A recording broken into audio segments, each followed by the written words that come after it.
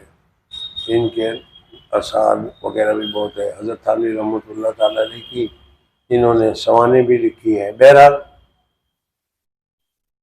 انہوں نے حضرت سے سوال کیا کہ حضرت آپ تو کہہ رہے ہیں کہ بغیر صحبت شیخ کے، یعنی بغیر شیخ کے پاس ٹھہرے ہوئے، بغیر شیخ کے پاس گئے ہوئے، بغیر شیخ سے تعلیم حاصل کیے ہوئے کامیاب نہیں ہوتا.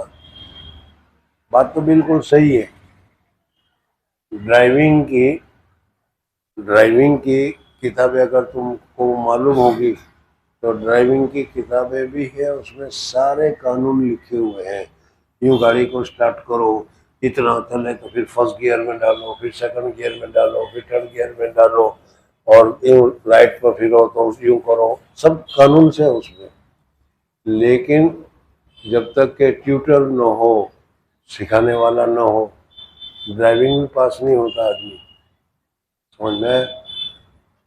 تیراکی کی بھی کتابیں ہیں، لیکن اس تیراکی کی کتابوں دیکھ کر کوئی تیرنے جائے گا تو صاف ہو جائے گا. تو یہ ہر چیز میں یہ ہے. سمجھ میں آئے نہیں کہ ٹیوٹر، استاد، نگران، رہبر، بری پیر، کچھ نہ کچھ ہونا چاہیے. تو یہاں پر حضرت نے عزیز الحسن خواجہ ان کا نام تھا، انہوں نے خواجہ عزیز الحسن نے حضرت گنگوئی حضرت تھانوی رحمۃ اللہ تعالی علیہ سے سوال کیا کہ حضرت ذکر میں خود اتنی نورانیت ہے، ذکر میں خود اللہ تبارک و تعالیٰ کا ذکر پاک ہے، اور وہ آدمی کو کافی ہو جائے گا. جب ذکر کرتا رہے گا، ذکر کرتا رہے گا تو ذکر منزل مقصود پر پہنچا دے گا. تو اس میں پیر کی کیا ضرورت ہے کہ پیر کے پاس ہی ہو، پیر کے پاس ہی بیٹھا ہو، پیر کے پاس ہی صحبت میں رہا ہو، جیسا بھی شرط لگائی گئی. حضرت نے فرمایا کہ دیکھو یہ تو صحیح ہے کہ ذکر میں بہت سارے انوارات ہیں، بہت ساری طاقت ہے، بہت ساری نورانیت ہے، لیکن جب تک پیر کی معیت ساتھ نہ ہو، پیر کا سنگات، پیر کی رہبری ساتھ نہ ہو، یہ ذکر اتنا فائدہ نہیں دیتا، اتنا کام نہیں کرتا. آدمی کو کہیں نہ کہیں نقصانی ہو جاتی ہے، رک جاتا ہے، گڑبڑ ہو جاتی ہے. حضرت تھانوی رحمۃ اللہ تعالیٰ علیہ نے پھر مثال بتائی کہ دیکھو تلوار جو ہے تیز ہے، بہت تیز تلوار ہے، اس میں ہر چیز کے کاٹنے کی صلاحیت موجود ہے. آدمی کو مارے گا تو آدمی کو کاٹ دے گا، درخت کو مارے گا تو درخت کو کاٹ دے گا. بعض تلوار ایسے بھی ہوتے کہ لوہے کو مارو لوہے کو بھی کاٹ دیتی ہے. سمجھ میں آنے. لیکن نری تلوار، خالی تلوار کچھ نہیں کر سکتی. ہاں تلوار اگر کسی کے طاقت والے آدمی کے ہاتھ میں ہو اور اس سے اگر وہ کا کام کرے تو وہ تلوار کام کرتی ہے. تو یہاں پر بھی اسی طریقے سے ہے کہ خود تسبیح پڑھتے رہو، پڑھتے رہو، پڑھتے رہو، پڑھتے رہو، پڑھتے رہو، ثواب ملے گا، لیکن جو فائدہ ہونا ہے وہ مشکل ہوتا ہے. ہاں شیخ کے بتائے ہوئے طریقے پر تم کرو گے تو تلوار جس کے ہاتھ میں ہوتی ہے اس کے ذریعے سے وہ تلوار اپنا کام دکھلاتی ہے. تو اس طریقے سے یہاں پیر کے ہاتھ سے یہ ذکر جو ہے وہ انوارات اور برکات وغیرہ بتلائے گا. جی. نمبر 4، شیخ کامل کی پہچان یہ ہے کہ شریعت کا متبع ہو، بدعت اور شرک سے محفوظ ہو، کوئی جہل کی بات نہ کرتا ہو، اس کی صحبت میں بیٹھنے کا اثر یہ ہو کہ دنیا کی محبت گھٹتی جاوے اور حق تعالیٰ کی محبت بڑھتی جاوے. یہ بہت اہم بات ہے، سمجھ میں آنے. اور وہ یہ ہے کہ جس کے پاس تم بیٹھتے ہو، جس کی صحبت میں تم بیٹھتے ہو، یہ دیکھو کہ ان کی صحبت سے تمہیں فائدہ ہوتا ہے یا فائدہ نہیں ہوتا. اگر تھوڑا سا بھی فائدہ ہوتا ہے تو معلوم ہوا کہ تمہاری اس کے ساتھ مناسبت ہے اور اگر زیادہ رہو گے تو زیادہ فائدہ ہوگا، کم رہو گے تو کم فائدہ ہوگا۔ اب پہلی چیز تو یہ دیکھو کہ ان کی مجلس میں تم جاتے ہو، بیٹھتے ہو، مجلس ہے تو بہت ساری تم اٹینڈ کرتے ہو، کسی دوسرے کے مجلس میں جا کر بیٹھے، کسی تیسرے کے مجلس میں جا کر بیٹھے، کہیں واعظ میں جا کر بیٹھے، کہیں کیا ہے ویسے ہی کوئی مجلس ہوئی اس میں جا کر بیٹھے، تو اس کی مجلس میں بیٹھنے کا اور اس مجلس میں بیٹھنے میں تمہیں کیا فرق محسوس ہوتا ہے؟ جتنی دیر یہاں بیٹھے رہتے ہو تمہاری توجہ اللہ کی طرف، اللہ کی محبت کی طرف، اللہ کی رضا کی طرف ہوتی ہے، یہاں بیٹھے بیٹھے بھی خالہ اور بھنجی یاد آتی رہتی ہے؟ سمجھ میں؟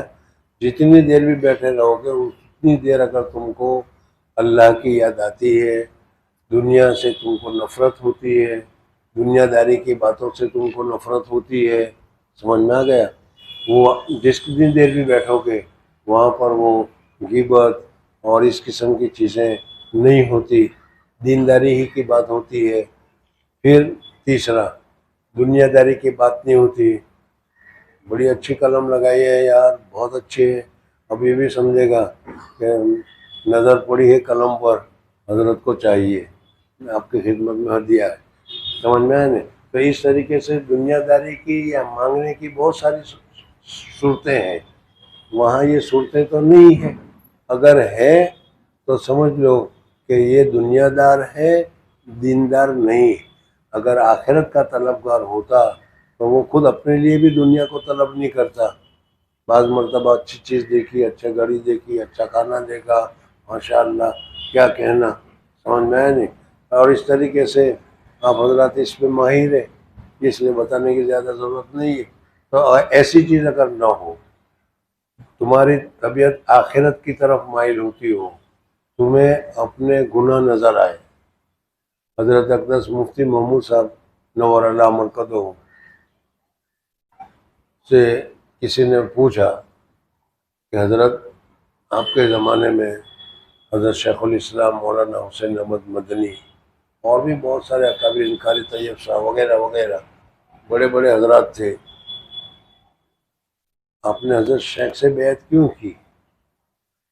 تو انہوں نے فرمایا کہ حضرت شیخ کے مجلس میں جب بیٹھتا تھا میں تو مجھے سارے گناہ اپنے میرے سامنے آ جاتے تھے، تو گنہگار ہے، تو ایسا ہے، ایسا ایسا ایسا ایسا ایسا، تو مجھے لگا کہ ان کے پاس رہنے سے میری اصلاح ہوگی، میری صفائی ہوگی، اس وجہ سے میں نے بیعت کی۔ سمجھ میں آ گیا؟ تو جس سے، اس لیے پہلے بتا رہے ہیں کہ جس سے تمہیں بیعت ہونا ہے اس کے پاس کچھ مدت رہ کر دیکھ لو۔ اس لائن میں بھی سچے اور جھوٹے بہت ہیں، میں نے کئی مثالیں تمہیں بتائی۔ اس وجہ سے سچوں کا انتخاب کرو کہ وہ خود بھی آخرت کی طرف متوجہ ہو، وہ خود ہی اللہ تبارک و تعالیٰ کی رضا کا طالب ہو، تو اس کا دامن تھامو گے تو فائدہ ہوگا۔ ورنہ ظاہری طور پر تو اچھے لمبے جبے پہنے ہوئے ہیں، سر بھی منڈا ہوا ہے، داڑھی بھی بڑھی ہوئی ہے، لیکن کیا ہے اندر کھانے دنیا طلب ہی ہے، سمجھ میں آیا؟ تو پھر اس صورت میں ایسے کے پاس بیٹھو گے تو فائدہ نہیں ہوگا۔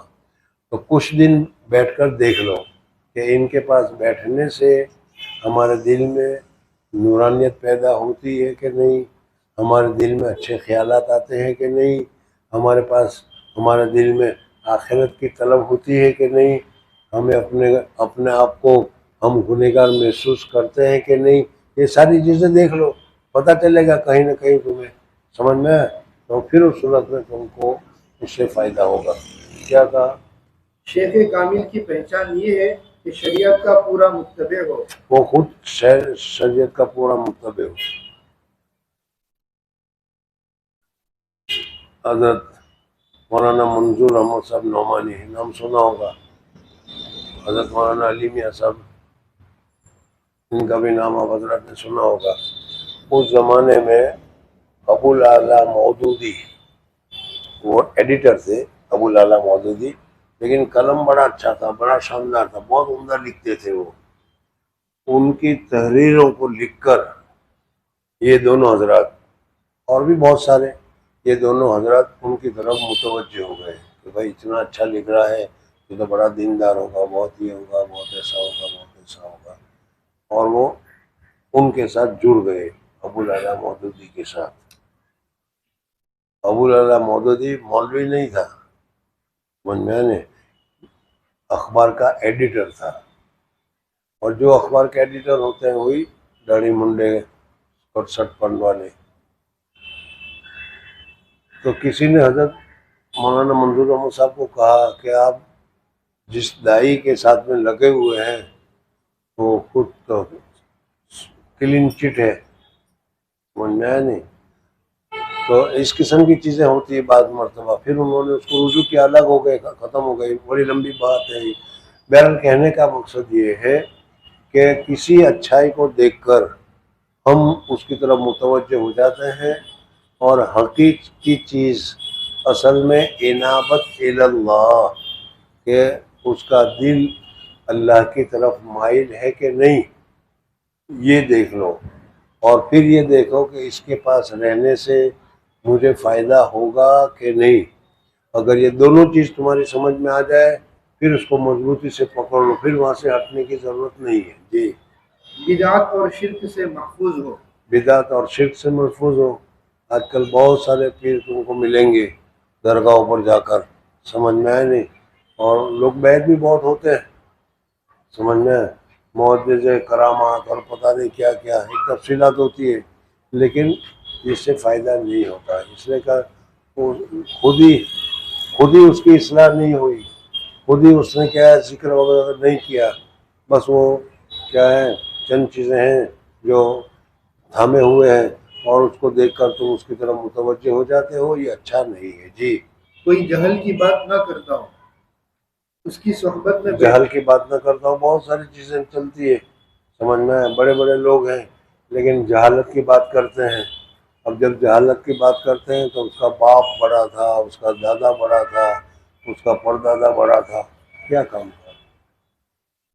ارے سمجھ میں آیا نہیں. جی. اس کی صحبت میں بیٹھنے کا اثر یہ ہو کہ دنیا کی محبت گھٹتی جائے. ان کے پاس بیٹھنے سے چونکہ ایک دم تو گھٹے گی نہیں، اس لیے کہ ہمارا دل بھی تو بڑا مضبوط ہے، لیکن کم سے کم احساس ہوتا ہے کہ واقعی میں ہم میں کمی ہے، ہم میں کمزوری ہے، ہم میں یہ چیز ہے. یہ احساس ہو تو سمجھنا چاہیے کہ ان کی صحبت جو ہے وہ تمہارے لیے مفید ہے. ایسے آدمی کی صحبت کو غنیمت سمجھنا چاہیے. جی. اور حق تعالیٰ کی محبت بڑھتی جائے. یہ ان کے پاس بیٹھ کر اللہ کی یاد، اللہ کی طرف توجہ، اللہ کی طرف دھیان بڑھتا چلا جائے تو سمجھ لو کہ جس صحبت میں ہم بیٹھے ہوئے ہیں وہ صحبت ہمارے لیے مفید ہے. اب اس کو چھوڑ کر جانے کی ضرورت نہیں ہے. جی. نمبر 5، بیعت کی حقیقت ہے اعتقاد اپنے شیخ پر، یعنی اس کو یقین ہو کہ یہ میرا خیر خواہ ہے اور جو مشورہ دے گا وہ میرے لیے نہایت نافع ہوگا، اس پر پورا اطمینان ہو. نمبر 6، ہمت سے اگر انسان کام لے تو کوئی کام بھی مشکل نہیں، اور یہ ہمت پیدا ہوتی ہے کسی کامل شیخ کی صحبت میں رہنے سے یا اس سے تعلق پیدا کرنے سے. دیکھو آدمی اگر خود ہی محنت کرنا چاہے، خود ہی کوئی کام کرنا چاہے تو بڑا مشکل ہوتا ہے، لیکن ایک پڑھنے کے سلسلے میں اگر تم ایسے استاد کے پاس پہنچو جو استاد خود مطالعہ کرتا ہے، خود تکرار کرتا ہے، خود پڑھنے پڑھانے میں مصروف رہتا ہے، مشغول رہتا ہے، علمی باتیں بتاتا ہے، علمی کام کرتا ہے، تو ظاہر بات ہے کہ جو طالب علم ان کے پاس رہے گا اس کو علمی فائدہ ہوگا. لیکن اگر کوئی ہے تو استاد بڑا ماہر ہے لیکن یہ اوصاف اس میں نہیں ہے، سمجھ میں طلبا کو اپنے کام میں لگا لیتا ہے یا دوسری چیزوں میں لگا لیتا ہے، سبق دھیان سے نہیں پڑھاتا یا نہیں پڑھتا، پیسے کے پاس رہنے سے فائدہ نہیں ہوتا. تو اس طریقے سے اس لائن میں بھی تمہیں یہ دیکھنا چاہیے کہ جس سے تم بیعت کر رہے ہو اس سے تم کو فائدہ پہنچ رہا ہے یا نہیں ہے، وہ کس لائن پر ہے، وہ خود ہی معمولات کی ادا کر رہا ہے، وہ خود ذکر کر رہا ہے یا نہیں کر رہا ہے، وہ نوافل پڑھ رہا ہے یا نہیں پڑھ رہا، وہ عورتوں سے کیا ہے احتراز کر رہا ہے یا نہیں کر رہا ہے، یہ سب چیزیں. جی. نمبر 7، جب تک نسبت راسخ نہ ہو جاوے مختلف بزرگوں سے ملنا اچھا نہیں، کسی کے پاس اپنے شیخ کے علاوہ اس ارادے سے نہ جاوے کہ فائدہ پہلی بات تو یہ ہے کہ اس لائن میں وحدت ہونی چاہیے، سمجھ میں آئے نہیں؟ جو کچھ مجھے فائدہ پہنچے گا یہیں سے پہنچے گا۔ اس اب تمہارے دل میں جب تک کہ پختہ بات پیدا نہ ہو جائے وہاں تک دوسری جگہ جاؤ گے، وہ دوسرا طریقہ بتائے گا۔ نقش بندیہ سلسلہ کے کسی پیر کے پاس جاؤ گے، نقش بندیہ کا سلسلہ بتائے گا۔ قادریہ سلسلہ والوں کے پاس جاؤ گے تو وہ قادریہ سلسلہ بتائے گا۔ چشتیہ کے پاس جاؤ گے تو چشتیہ والا بتائے گا۔ اب تم سوچ میں پڑ جاؤ گے کہ میں یہ کروں کہ یہ کروں کہ یہ کروں کہ یہ کروں، کچھ بھی نہیں کرتے پھر، سمجھ میں آیا؟ لہذا ایک راستے پر چلو اور اصلاح کی کوشش کرو، اور جس راستے کو بھی تم نے پسند کیا ہے، مثلا سلسلے چشتیہ کو پسند کیا ہے تو چشتیہ کے طریقے پر شیخ نے بتایا اس طریقے سے مکمل عمل کرو۔ عمل کرتے کرتے تمہاری استعداد اور صلاحیت پختہ ہو جائے گی۔ اب تم دوسری طرف توجہ کرو، دوسرے طریقے کو دیکھو، تو یہ نقصان دہ نہیں ہے، دوسرا کر سکتے ہو۔ نہیں سمجھ میں آیا تو پھر دوسری مثال بتاؤں۔ ہم لوگ جب پڑھتے تھے، یا آپ لوگ کو بھی ہے کہ اس وقت آپ لوگوں کو جماعت اسلامی مودودی کی کتابیں دیکھنا مفید ہے کہ نہیں؟ کہتا ہے کہ ہم کو تو اپنی کتابیں بھی دیکھنا مفید نہیں لگتی تو دوسری کون سی لگے گی؟ حضرت کیا ابوالعلا مودودی کتابیں ہیں، عبداللہ مودودی کی تفسیر بھی ہے، اب وہ دیکھنا چاہیے یا نہیں؟ تو ہمارے اکابرین نے تو ہم کو منع کیا کہ دیکھنے کی ضرورت نہیں ہے۔ کیوں؟ اس لیے کہ تمہارے اندر ابھی علمی صلاحیت اتنی نہیں ہے کہ غلط اور صحیح کو تم پہچان سکو۔ تمہارے اندر ایسی صلاحیت آ جائے، ایسی استعداد پیدا ہو جائے کہ کسی نے غلط لکھا ہے تو تم نشان لگا سکو کہ بھائی یہ اس نے غلط کہا ہے، سمجھ میں آیا؟ بہت ساری تقریریں سنو گے تم تو اس تقریروں میں تم دیکھو گے کہ تم کو تو سب صحیح لگے گا، سب اچھا ہی لگے گا، سب درست ہی لگے گا، لیکن جس کی آنکھیں ہیں، جس کی صلاحیت ہے، وہ کہے گا اس نے یہ غلط کہا، اس نے یہ غلط کہا، اس نے یہ غلط کہا، اس نے یہ غلط کہا، سمجھ میں آ گیا؟ تو اسی طریقے سے مودودی کی جو تفسیرات ہیں، مودودی کی جو کتابیں ہیں، ان کو ایک عام مولوی بھی دیکھے گا تو خطا کھا جائے گا۔ ہاں، اگر وہ واقعی میں اپنا علم مضبوط کر چکا ہے، اسے معلوم ہے کہ کیا بات صحیح ہے کیا غلط، سمجھ میں؟ اب وہ اس کو دیکھے گا تو کہے گا کہ یہ اس نے غلط کہا، سمجھ میں آئے؟ تو اسی طریقے سے اس لائن میں بھی تم اس سے الگ الگ پیروں کے پاس، الگ الگ لوگوں کے پاس جاتے رہو گے، ان کی بات سن کر اس کے مطابق عمل کرتے رہو گے تو یہ نقصان ہوگا۔ پھر بتاؤ۔ جب تک نسبت راسخ نہ ہو جب جائے، تک نسبت راسخ نہ ہو جائے، مضبوط نہ ہو جائے، وہاں تک مختلف بزرگوں سے ملنا اچھا نہیں۔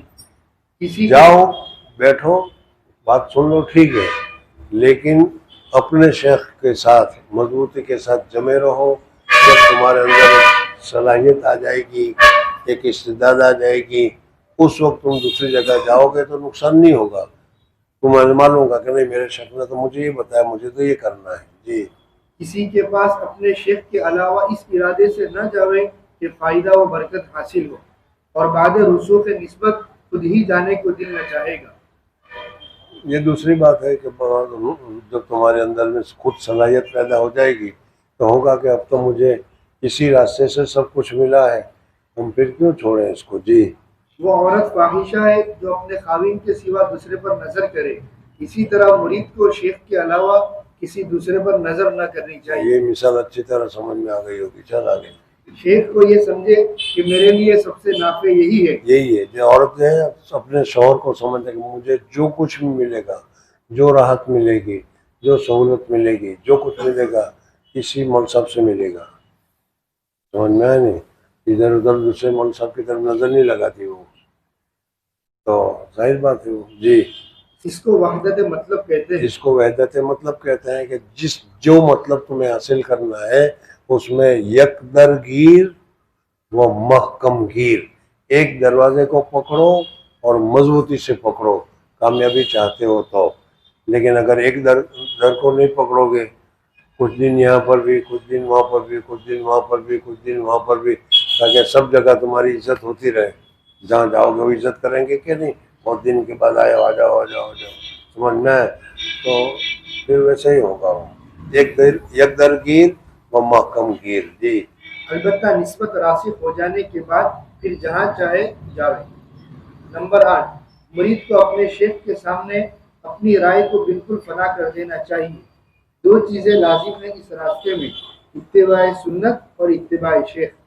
جب یہ حالت مرید کی اتباع شیخ یعنی اتباع سنت، ہر چیز میں تمہارا سنت کے مطابق عمل کرنا چاہیے. اصل تو کامیابی سنت ہی کی ادائیگی میں ہے، اس لیے ہر سنت کو دیکھو، ہر سنت کے مطابق اپنی زندگی گزارو، بولنے میں، چالنے میں، رچنے میں. جو سنت ہے اس کو یاد کرو. اب یہاں سے وہاں تک جاتے ہیں، بہت سارے ملتے ہیں، لیکن یہ ہمارے اکابرین کسی کو سلام نہیں کرتے، اس لیے کہ سنت کی عادت ہی نہیں ہے نہیں. غلط بات ہے یہ. عارف پہچانتے ہو اس کو بھی، لم عارف نہ پہچانتے ہو اس کو بھی. لگا مسلمان ہے تو تمہیں سلام کرنا چاہیے، سمجھ میں آیا نہیں؟ ہاں اپنا شیخ ہے تو دور سے سلام کریں گے، سمجھ میں آیا نہیں؟ اور اگر اپنا شیخ نہیں ہے تو کوئی اس کو پاؤ بھی نہیں پوچھتا. یہ چیزیں اچھی نہیں ہیں. جی جب تک یہ حالت مرید کی نہ ہو کہ شیخ جان بھی مانگے تو بھی دریغ نہ کرے، تب تک کچھ لطف بیعت کا نہیں.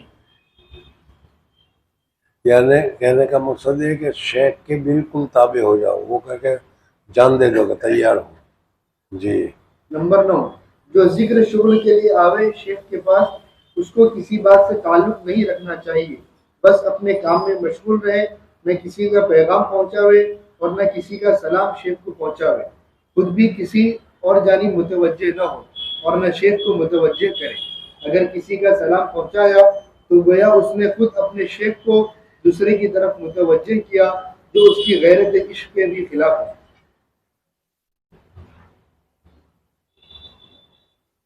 نمبر 10، مرض یاد آ جائے اس کو فوراً نوٹ کر لیا کرے. بس یہ بات یاد رکھو کہ پھر اب ہمیں بزرگوں کے مجلس میں بیٹھتے ہوئے بعض مرتبہ یہ کہا کہ ہاں یہ بھی برائی ہے، یہ بھی ایک بیماری ہے، یہ مرض مجھ میں ہے. میں بہت بولتا ہوں، بولنے کا مرض مجھ میں ہے، سمجھ میں غیبت کرتا ہوں، غیبت کا مرض مجھ میں ہے. میں حسد کرتا ہوں، حسد کا مرض مجھ میں ہے. جون سے یاد آئے اپنے نوٹس میں لکھ رکھے، اور پھر اس کا علاج کر کے اس کو دور کرنے کی کوشش کرے. خود بھی تو کچھ کرنا چاہیے. یہ تھوڑا کہ شیخ اس روز اس کو پوچھا تھا تو کہا کہ شیخ نے ہمیں ذکر بتایا نہیں تو ہم کیا کر رہے ہیں؟ شیخ تمہارے بتانے کے لیے آئیں گے یا تمہیں شیخ کو پوچھنا پڑے گا؟ سمجھ میں آیا نہیں؟ بہرحال تو یہ نہیں، خود ہی تمہارے اندر میں اتنی صلاحیت ہونی چاہیے، اتنی استعداد ہونی چاہیے کہ خود بیماریوں کو دیکھو اور اس کو دور کرنے کی کوشش کرو. جی اور ایک ہفتے تک دیکھا کرے کہ وہ زائل ہوا یا نہیں.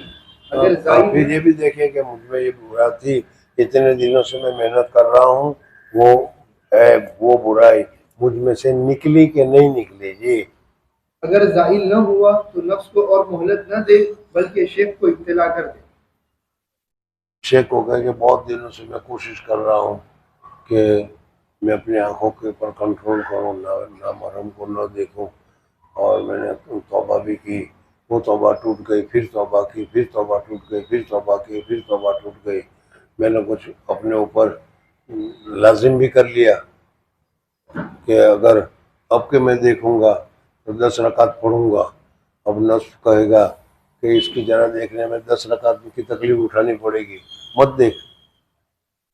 یا بعض مرد کہتا ہے کہ 10 رکعت پڑھ لیں گے، چل اس میں کیا جاتا ہے. تو ایسا آدمی کہے کہ 5 روپے صدقہ کروں گا، تو وہ صدقہ کرنے والا 5 روپے جاتا ہے تو بھاری پڑتا ہے. اس قسم کی چیزیں ہوتی ہے. حضرت اقدس ثانوی رحمۃ اللہ تعالیٰ علیہ کی جو تربیت السالک ہے ان میں حضرت نے بہت سارے ایسے واقعات لکھے ہوئے ہیں، کسی کو کیا بتایا کہ کسی کو کیا بتایا. جی. نمبر 11، جو کام کرے سوچ کر کرے کہ شرعاً جائز ہے یا نہیں. ہر چیز میں یہ تو دیکھنا پڑے گا کہ جائز ہے کہ نہیں. دارالفتہ والوں کو میں نے بتایا تھا کہ ہر چیز میں دیکھے کہ اگر یہی فتویٰ میرے پاس آیا، یہ کام جب ہو رہا ہے یہ جائز ہے کہ ناجائز، اس کو دیکھو، تو پھر اس صورت میں پھر کیا ہے، ہر والا دیکھنے کی، کتاب دیکھنے میں صلاحیت پیدا ہوگی. تو اسی طریقے سے ہر کام کو کرنے میں دیکھو کہ یہ کام جائز ہے کہ ناجائز. جی. اور جلدی نہ کرے بلکہ تحمل سے کام کیا کرے، اپنے اقوال و اعمال سے شیخ کو باخبر کرتا رہے. باخبر کرتا ہے، لیکن یہ نہیں کہ روزانہ شیخ کو پریشان کرے، ہر ہفتے میں آج یہ ہو گیا، یہ ہو گیا، ہو گیا. سمجھ میں آیا نہیں؟ یہ نہیں، بلکہ صبر کرے اور اس کو غور و فکر کرے، موقع محل کے ذریعے سے بات چیت کرے. جی. نمبر 12، مرید کے لیے شیخ کے دل میں اپنی طرف رغبت و انس پیدا کرنے کا طریقہ اتباع ہے، نہ کہ اس سے اختلاف کرنا. نمبر 13، شیخ کا ولی ہونا ضروری نہیں، ہاں فن کا جاننا اور اس میں مہارت ہونا ضروری یعنی ہے. مرید کا ولی اللہ ہونا، سمجھنا، یہ ضروری نہیں. ولی اللہ ہو یا نہ ہو، صرف وہ صحیح طریقے پر چل رہا ہو یہ ضروری ہے، سنت کے مطابق زندگی گزار رہا ہو یہ ضروری ہے. سمجھ میں نہیں؟ چاہے ولایت اس کو حاصل ہو یا ولایت حاصل نہ ہو. جی. شیخ کا ولی ہونا ضروری نہیں، ہاں فن کا جاننا اور اس میں مہارت فن ہونا. کا جاننا ضروری ہے کہ کس طرح اصلاح کرنی چاہیے، کیسے اصلاح کرنی چاہیے، یہ جاننا ضروری ہے. جی. اگر اعمال صالحہ ہو، تقویٰ ہو، ولایت حاصل ہو جاوے گی. اگر اعمال صالحہ ہے، گناہ نہیں کرتا، اعمال صالحہ ہے، دل میں تقویٰ بھی ہے، اللہ سے ڈرتا بھی ہے، تو تقویٰ تو خود اللہ تبارک و تعالیٰ کی طرف سے آدمی کو اپنی قرب کرتا ہے، اللہ کی ولایت عطا کرتا ہے.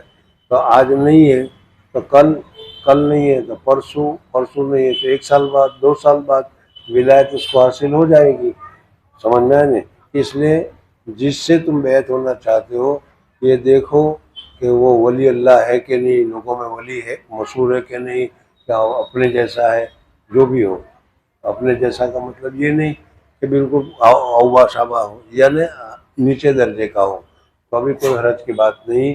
اگر وہ دیندار ہے، گناہ سے بچتا ہے، گناہ کے کاموں سے بچتا ہے، تو آج نہیں کل اللہ تبارک و تعالیٰ کی طرف سے اس کو بھی ولایت ملنے والی ہے، مل جائے گی. جی. ہاں یہ ضرور ہے کہ اگر شیخ ولی بھی ہو تو اس کی تعلیم میں برکت زیادہ ہوگی. نمبر 14، توجہ شیخ کی اس وقت نافع ہوتی ہے جبکہ اس کی اطاعت کی جاوے اور اس کے بتلانے کے موافق عمل کیا جائے، اور اپنے کو اس کے ہاتھ میں مردہ جیسے غسل دینے والے کے ہاتھ میں ہوتا ہے، وہ جس طرح چاہے تمہیں تصرف کرے. نمبر 15، ایذائے شیخ بلا قصد بھی وبا سے خالی نہیں ہوتی. یہ بات یاد رکھے خاص طور پر کہ شیخ کو تمہاری طرف سے کوئی اذیت، کوئی ناراضگی نہیں پہنچنی چاہیے کسی طرح سے، کسی وجہ سے بھی.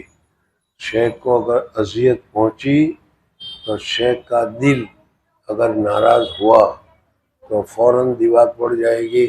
شیخ کا فیض جو آتا ہے وہ فیض رک جائے گا، جب تک کہ وہ دیوار ہٹے گی نہیں، راضی نہیں ہوگا وہاں تک. اس لیے اگر کسی وجہ سے شیخ ناراض ہوا ہو تو کس وجہ سے ناراض ہوا اس کی تلاش کر کے جلد سے جلد اس ناراضی کو دور کرنے کی کوشش کرنی چاہیے. یہ نہیں کہ ناراض ہوا تو جانے دے، یہ گیا تو کام نہیں، دوسرے دنیا میں کچھ پیر تھوڑے ہیں، دوسری جگہ چلے جائیں گے، یہ ہوتا ہے. یہ ایسا درست نہیں ہے. جی. نمبر 16، اس راستے میں سب سے زیادہ جو نقصان دہ چیز ہے وہ شیخ پر اعتراض ہے، اس کا ہمیشہ خیال رکھیں. اپنے شیخ پر اعتراض نہیں کرنا چاہیے کہ ایسا کیوں، ایسا کیوں. جی. نمبر 17، شیخ سے قطع تعلق کر دے تو سب فیض بند ہو جاوے گی، اور رسول اللہ صلی اللہ علیہ وسلم سے کم تعلق ہی کر کے تو پھر بالکل واردات و فیوز کچھ بھی نہ رہیں گے. نمبر 18، شیخ کے دل کو ہرگز نہ دکھاوے، اگر اس کو چھوڑنا ہی ہے تو بلا اطلاع کے چھوڑ دے، ورنہ دنیاوی زندگی اس کی تلخ ہو جاوے گی. دنیاوی پریشانیاں ہوگی، شیخ کسی فیض پہنچتا تھا وہ سارا فیض ختم ہو جائے گا، ہدایت ملتی تھی وہ ہدایت میں رکاوٹ پیدا ہو جائے گی. اس لیے اگر شیخ کے ساتھ تعلق نہیں رکھنا ہے تو مت رکھو، جاؤ مت، باتیں مت کرو، کچھ نہ کرو، لیکن کیا ہے شیخ کو تکلیف نہ پہنچاؤ. جی بات ہوتا نا کہ اب اس کے ساتھ تعلق توڑنا ہی ہے تو لڑ کے جھگڑ کے اس سے تعلق توڑا جائے، ایسا نہ کرو. جی موت تک اس کو چین نصیب نہ ہوگا. جس کو یقین نہ ہو وہ آزما کر دیکھ لے.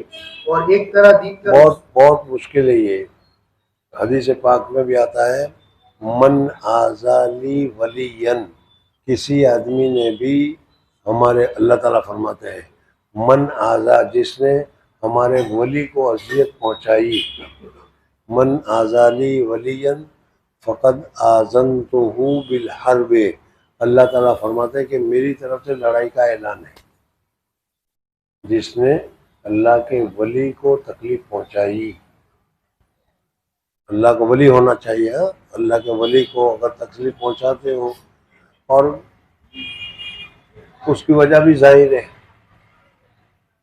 مرغی جو ہوتی ہے اس مرغی کو تم تکلیف پہنچاؤ، شیر کو تکلیف پہنچاؤ تو وہ شیر جو ہے بدلہ لینے کے لیے اتنا جلدی نہیں کرتا، لیکن شیر کے بچے کو سمجھنا ہے، مرغی کے چھوٹے سے بچے کو پکڑ کر چچ کراؤ اس کو تو وہ مرغی خپ کر کے تمہارے پاس آ جائے گی. آتی ہے کہ نہیں ہے؟ تو اسی طریقے سے اللہ کے شان میں گستاخی کرو، نقصان ہوگا، اللہ کی طرف سے گرفت بھی ہوگی لیکن اتنی جلدی نہیں ہوگی. لیکن اللہ کے ولی کو اگر تم ستاتے ہو تو اللہ تعالیٰ فرماتے ہیں کہ میری طرف سے اس کے ساتھ لڑائی کا اعلان ہے. میں اس حدیث کو سمجھاتے ہوئے بتاتا ہوں کہ دیکھو ہندوستان پاکستان کی لڑائی ہوئی بہت پہلے، تم تو پیدا بھی نہیں ہوئے تھے، اور اس وقت مشرقی پاکستان سے بنگلہ دیش بن گیا. تاریخ جانتے ہو تو دیکھ لینا، ہو سمجھ میں آیا نہیں، لیکن ہمارے سامنے بنا ہے، ہم پڑھتے تھے دیوبند میں اس وقت. تو اس وقت نہ حکومت ہند نے لڑائی کا اعلان کیا، نہ حکومت پاکستان نے کہا کہ ہماری ہندوستان سے جنگ ہے، لڑائی ہے، یہ نہیں کہا. ہاں جھڑپ ہے، جھڑپ کہتے رہے، لیکن جھڑپ میں ہو گیا. تو پھر یہ اعلان کب ہوتا ہے؟ جب انتہائی درجے پر لڑائی کی تیاری ہو جاتی ہے، اس وقت ہوتا ہے کہ وہ کہتا ہے کہ ہماری اس کے ساتھ لڑائی. ابھی اسرائیل اور فلسطین میں چل رہا تھا، پتہ نہیں تمہیں معلوم ہے کہ نہیں، سمجھ میں آیا نہیں. تو اس وقت نتن یاہو نے کہہ دیا کہ ہماری فلسطینیوں کے ساتھ جنگ ہے، اور جب جنگ کا اعلان ہو گیا تو پھر اب کیا ہے، پھر کوئی سہولت، کوئی چیز باقی نہیں رہے گی، پھر تو تکلیف ہی تکلیف، تکلیف ہی تکلیف. تو اللہ تعالیٰ فرماتا ہے کہ من آزادی ولین فقد آذنتہ بالحرب، لڑائی کا اعلان ہے. تو ولی کو تکلیف نہیں پہنچانی چاہیے. اور جنہوں نے ولیوں کو تکلیف پہنچائی ہے ہم نے دیکھا بھی ہے، سمجھنا، پاگل ہو گئے ہیں، ذلیل ہو گئے ہیں، کبھی بہت کچھ. تو وہ واقعہ بیان کرتے ہوئے بھی ہمیں شرم آتی ہے، حالانکہ ہم نے دیکھا ہے. ایک زمانہ تھا ہندوستان کی آزادی کا زمانہ چل رہا تھا، 47 والا آزادی کا زمانہ چل رہا تھا، ابھی آزادی نہیں ملی تھی. اس وقت مسلمانوں میں 2 جماعت ہو گئی. ایک جماعت تو کہہ رہی تھی کہ پاکستان چاہیے، اور ایک جماعت کہہ رہی کہ پاکستان کی ضرورت نہیں ہے، ہمیں تو مل کر رہنا ہے. سمجھ میں جمعیت علماء ہند مل کر رہنے والی تھی، اور حضرت تھانوی اور کیا ہے مسلم لیگ کہتے ہیں کہ ہمیں مستقلاً پاکستان الگ چاہیے. اور اس وقت میں بہت کچھ ہوا. حضرت شیخ فرمایا کرتے تھے کہ مسلم لیگ والے جلوس نکالتے تھے، رمضان میں جلوس نکلتا تھا، جیسا مثلاً ہر آزادی کے موقع پر جلوس وغیرہ نکلتا ہی ہے. تو نکلتا تھا تو اس میں وہ لوگ کہتے تھے مر کے لیں گے، مار کے لیں گے پاکستان۔ تو حضرت فرمایا کرتے تھے، میں سوچا کرتا تھا کہ اللہ، پاکستان لینا ہو تو لو، لیکن مر کے اور مار کے کیوں لے رہے ہو؟ اور پھر 47 پر جب آزادی ملی تو پوری کی پوری ٹرین یہاں سے جاتی تھی تو وہ کٹ جاتی تھی، وہاں سے جو ٹرین آتی تھی وہ کٹ جاتی تھی، ہزاروں آدمی، ہزاروں مسلمان، مرد عورت، پتہ نہیں کیا کیا، یہ تاریخ سمجھ میں آیا نہیں۔ بہرحال اللہ کے ولیوں کو تکلیف نہیں دینی چاہیے۔ حضرت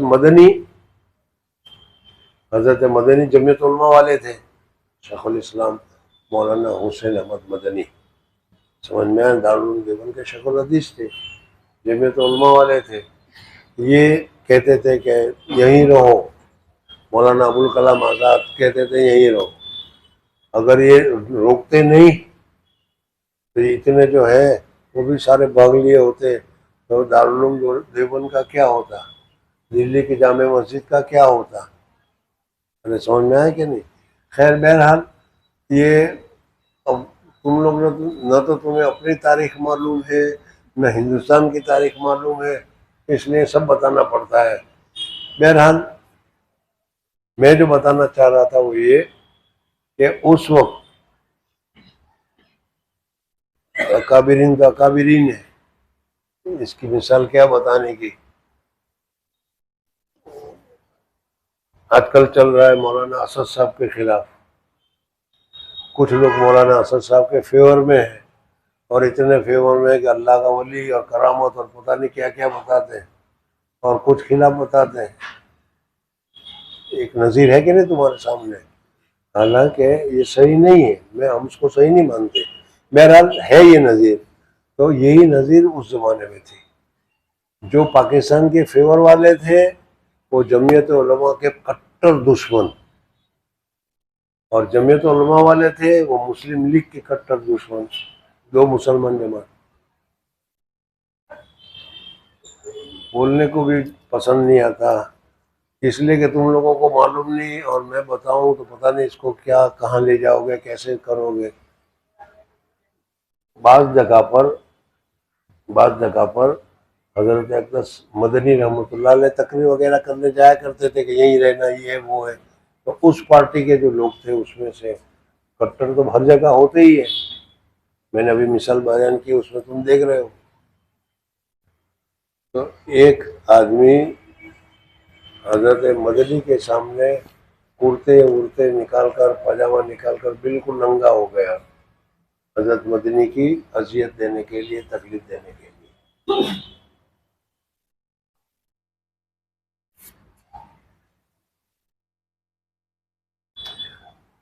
میں بتانا چاہ رہا تھا کہ من عادی لی ولیا، جو میرے ولی کے ساتھ دشمنی کرے گا فقط آذنتہ بالحرب۔ اختلاف اپنی جگہ پر ہے، لیکن یہ تو اختلاف نہیں، دشمنی ہے، سمجھ میں آنے۔ حضرت مدنی کے سامنے ننگا ہونے سے کیا فائدہ، ان کو ذلیل کرنا تھا۔ اللہ کا کرنا ایسا ہوا کہ 47 کے موقع پر اسی آدمی، وہی سہارنپور کا تھا، میں نے دیکھا ہے اس آدمی کو، سہارنپور کا، سمجھ میں آنے، اس کی بیٹی کو یہ فریق مخالف ہندو وغیرہ اس کے سامنے، اپنے باپ کے سامنے اس کے ساتھ زنا کیا، اور اس کے پستان وغیرہ کاٹے اور جو کچھ کیا۔ یہ اللہ تعالیٰ کی طرف سے عذاب ہوتا ہے۔ اس لیے حضرت شیخ نے ہمیں یہ بتایا، کوئی سی بھی ادنا سا اللہ کا تعلق والا ہو، کسی کی پیشانی پر لکھا ہوا نہیں ہے ولی اللہ، سمجھ میں آنے، لیکن اس کے حالات وغیرہ سے تمہیں معلوم ہوتا ہے کہ یہ نیک آدمی ہے، یہ اللہ والا ہے، تو اپنے پیر کو تو ناراض مت کرو، لیکن ایسے کسی اللہ والے کو بھی ناراض نہ کرو۔ ان سے بیعت ہونا ضروری نہیں، ان کی بات ماننا ضروری نہیں، لیکن ان کی بے عزتی کرنا بھی ضروری نہیں۔ آج کل تو حضرت شیخ نے اعتدال فی مراتب الرجال نامی ایک کتاب لکھی ہے، اس میں تم پڑھو گے تاکہ آج کل تو مشغلہ بنا دیا ہے، جس کو تم فیوریٹ سمجھتے ہو وہ ولی اللہ ہے، اور جس کو تم فیوریٹ نہیں سمجھتے ہو وہ شیطان ہے، اس کی برائی ہر جگہ پر چلا کرتی ہے۔